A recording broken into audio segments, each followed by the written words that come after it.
আসসালামু আলাইকুম। গতকালকে আমরা আপনাদেরকে ভিডিওর মাধ্যমে দেখিয়েছিলাম যে আমরা এক গাড়ি ইটের অর্ডার করে ইট এনেছি। যার মাধ্যমে আমরা খোয়া তৈরি করে আমাদের খামারের ফ্লোর ঢালাই করব। তো আমাদের বাসার ছাদে কিছু ইটের কুচা ছিল, কিছু টুকরা ছিল। ওগুলো আজকে আমরা বস্তাবন্দি করে আমরা এগুলো আবার আমাদের যে ইট যে জায়গায় রেখেছিলাম আপনাদেরকে দেখিয়েছি, সেই জায়গায় নিয়ে যাচ্ছিলাম। তো আমাদের টোটাল ৬ বস্তা এই জায়গায় ইট হয়।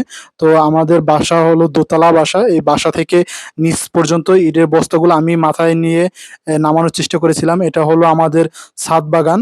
তো এই ছাদ বাগানের পরিচর্যা আমার মাই সবসময় করেন। তিনি গাছে পানি দেওয়া এবং দেখতে পারতেছেন যে পাশে একটা মুরগির খামার রয়েছে। এটা ছোট একটা মিনি খামার ছাদের উপরে। তো এটা আমার মা পরিচালনা করে এবং এই জায়গায় কিছু দেশি মুরগি রয়েছে বাচ্চা। তো এগুলো মা দেখাশোনা করে, তাদের খাবার, পানি যাবতীয় যা প্রয়োজন সবকিছু মা দেখাশোনা করে। তো আমি বস্তাগুলো বাহিরে নিয়ে এসেছিলাম দোতলার ছাদ থেকে। তো গরমের কারণে খুবই কষ্ট হচ্ছিল। তো এই জায়গায় আমাদের ৬ বস্তা ইটের কুচো হয়। তো আমরা এই বস্তাগুলো পরবর্তীতে নামিয়ে অটোতে করে আমাদের যে জায়গায় অন্য ইট রাখা আছে সেই জায়গায় নিয়ে যাচ্ছিলাম অটোতে করে।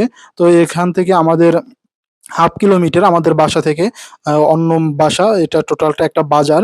তো বাজারের এ মাথা থেকে ও মাথা পর্যন্ত তা আমাদের ওই বাসা হলো দক্ষিণ মাথায়। আমরা এই দক্ষিণ মাথায় আমাদের এই ইটের কাছে আমাদের এ টুকরোগুলো নিয়ে এসে পৌঁছে দেই এবং ওই জায়গায় রেখে দেই। আমরা আগামীকালকে এটা ভাঙার চেষ্টা করব। এরপরে ওই কাজটা আমরা শেষ করে আমরা চলে আসি। আপনাদেরকে আমি ভিডিওর মাধ্যমে যে দেখাইলাম, আমার মা যে মুরগি পালন করে, এই মুরগির জন্য কিছু কাঠের গুঁড়া সংগ্রহের জন্য আমরা মিলে চলে আসি। তো এই মিলে গিয়ে আমি এই জায়গায় গুঁড়াগুলো সংগ্রহ করতেছিলাম। তো মিলে যে গুঁড়া ছিল সেগুলো আগেই অনেকে কাঠের গুঁড়িগুলো সংগ্রহ করে নিয়ে গেছে। তো এখন মিলে কোনো গুঁড়ি না থাকায় আমি মিলের মেশিনের ভিতরে যেগুলো গুঁড়ি ছিল আমি ওগুলো সংগ্রহ করার চেষ্টা করছিলাম একা, একা। তো আমি দেখতে পারতেছেন প্রচণ্ড গরম থাকায় রৌদ্রের তাপে আমি ঘামে আমার শরীরের গেঞ্জি সম্পূর্ণ ভিজে শরীরের সাথে লেগে গিয়েছিল এবং খুবই ঘামের কারণে খুবই বিরক্ত ফিল হচ্ছিল। তারপরে আমি কাজ থামাইনি, আমরা কাজ করতে থাকি। পরে আমি বস্তার বন্দি করে আমাদের এই জায়গায় প্রায় অর্ধেক বস্তা, হাফ বস্তা গুঁড়ি হয়। আমরা আবার এই বস্তা নিয়ে ছাদে, আমাদের বাসার ছাদে আবার এটা রৌদ্র দেওয়ার ব্যবস্থা করি। কারণ এটা একটু হালকা ভিজা আছে। কিছুদিন যাবৎ প্রায় বৃষ্টি হচ্ছে। বৃষ্টির কারণে এই গুঁড়িগুলো ভিজে যায়।